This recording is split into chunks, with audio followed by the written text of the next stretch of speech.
ज्यादा क्या होता है गाड़ी में, गाड़ी की डेकोरेशन, जो कि कैबिन के अंदर से 3D टच आप देख सकते हो कितने अच्छे तरीके से कैबिन तैयार किया हुआ है। यहाँ पे 3D अपनी चॉइस के हिसाब से आपका सरमैका लग जाता है जो अंदर से। तो बाहर का लुक चेक कर सकते हो, काफी अच्छे तरीके से लाइटिंग का काम चल रहा है अभी।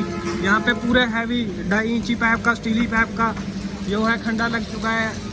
वो आपकी चॉइस है, कौन सा मर्जी पाइप लगा। तो जो सा बॉडी का पेंट है ना, वो गाड़ी को और 4 चांद लगाता है। तो आप देख सकते हो कितनी अच्छी तरीके से बॉडी का पेंट हुआ है, कितनी सुंदर बॉडी लग रही है, आप चेक कर सकते हो।